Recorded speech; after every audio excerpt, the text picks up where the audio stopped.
So surprisingly, this chapter opens up with Bomb actually fighting Garou, and it's a competitive fight with some great choreography too. And Bomb's like, you know, it should be my younger brother to finish you off, but it seems there's no time for that. If we must fight, there will be no holding back. So that's confirming Bomb obviously not holding back. He is 100% trying here. And then they start going into like a Dragon Ball Z fight, at least from Fubuki's perspective, who isn't able to keep up with their movements. And Garou almost winds up hitting Fubuki, but Bomb stops it just at the last second. And Bomb's like, you know, let's take this elsewhere, because if we don't, you know, Fubuki's gonna get messed up. Then he like shoulder checks Garou away and they go fight somewhere else. So, you know, Bomb doesn't have to worry about Fubuki being a liability anymore. So this is really interesting because this is the first time I guess we're seeing Bomb tested. He's never really been pushed this far before, and we never really knew like what the extent of his power actually was. I mean, we knew he was strong because he is the brother of Bang after all, and he does share some of those huge feats with him against Elder Centipede and Overgrown Rover, but that ultimately just left him at like an ambiguous level of power regardless. Now, a couple years ago on Murata's stream, he said something like he didn't like that Bomb didn't get a lot of screen time talking about the webcomic. This is all new stuff, by the way, at least by the continuity of the manga. And he also said that Bomb is stronger than Bang. And I've always had an issue with that because, first of all, you know, Murata is just the artist of the One Punch Man manga. He's not the writer. One is, you know, as well as the creator. And second of all, there's never been any evidence to like support that. But anyway, we're coming to Pig God meeting up with Fubuki, who still has a mangled tank top master there. And Pig God's like, "Master, did they get you? Hang in there." And then Fubuki looks at him and it's like, "Will you please help me out?" And Pig God's confused. I'm guessing that Fubuki wants to do like another round of like Esper healing on him, like she did last time with Bomb, but instead this time she's going to like siphon energy from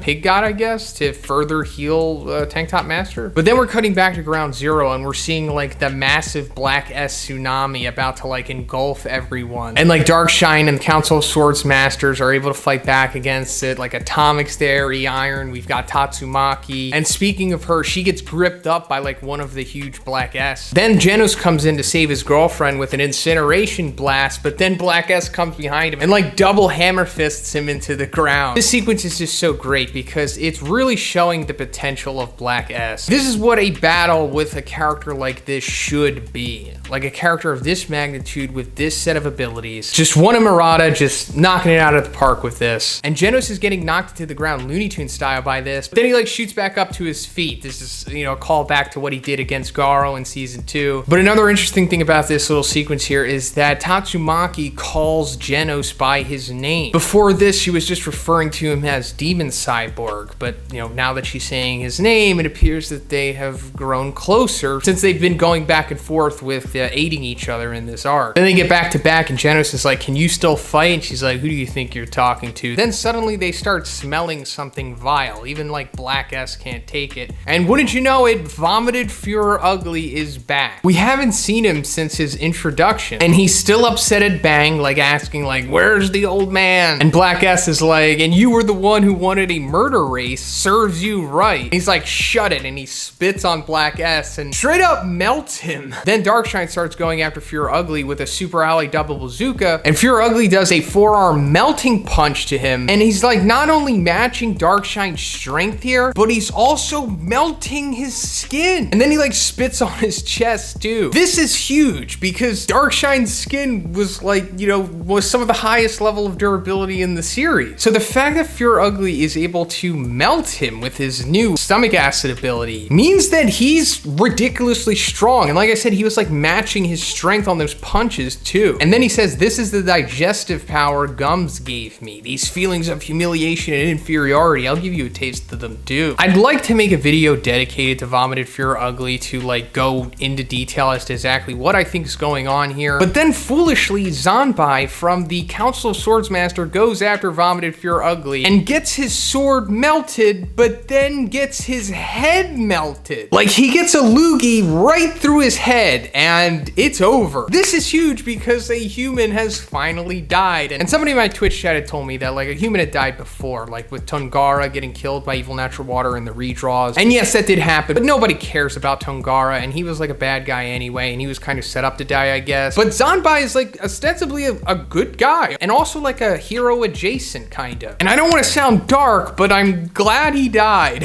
Just for the sake of the story, because it, you know, it brings those stakes back up, which were kind of low before this point, and, you know, drew a lot of criticism as well. Because, you know, a lot of people are like, no one dies in One Punch Man, and that's absolutely true. So the fact that Zanbai has died here, I think is much needed, and also is a great way to utilize his character, as well as just the rest of the Council of Swordsmasters, who, like I said, I was just a little confused as to why they were here. But then Atomic Samurai and Ichirin come up and do their own little atomic slashes to him, but they have no effect on him, and not only that, but their swords melt too. So yeah, I guess now he can't even be cut up. Like, his biology is just completely altered to where he's just, like, not even solid anymore. So then we're coming back to Bomb fighting Garou, and Bomb says, what sort of battles has he been through in this short period? He's combined every technique and refined them into his own style. Is this also a result of monsterification? And little did Bomb know that, yes, it was a result of that. And we're also seeing the evolution of Garou's fighting style here, because he says he's combined every technique and refined them into his own style. Like, through Garou's journey, we've slowly been seeing him implement new techniques into his repertoire and, like, making them his own. We also saw him have, like, a big breakthrough against Darkshine, like using Water Stream and Whirlwind Iron Cutting Fist into, like, the Cross Dragon Slayer Fist by himself. But obviously now he's even surpassed that. Then Bang comes at him with, like, a Whirlwind, but Garou does his own and cancels it out, then clocks him with a sweet elbow, reminiscent of how he hit Metal Bat when they fought. Then wouldn't you know it, Bang shows up, and Bomb's like, Bang, watch out, he's nothing like he was before. I mean, clearly. And that's where the chapter ends, Garou facing down Bang. So does this mean that we're going to see Garou fight Bang in the next chapter? Well, I mean, certainly it seems like it's going to be that way, but I just would like for them to maybe hold off on that for now. I don't think right now is maybe the best time for them to have their rematch. I think it would be better if, like, Vomited Fear Ugly maybe interrupts them and goes after Bang, because obviously it was established that he's still angry at him. But, you know, anything can happen at this point, as I always say with the manga's continuity. But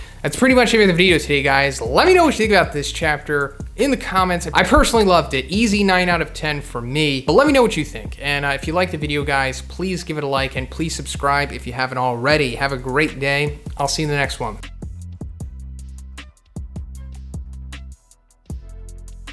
Oh, all right. Anybody saying that no one dies? Well, this guy's dead, and he looks like something out of a Junji Ito comic.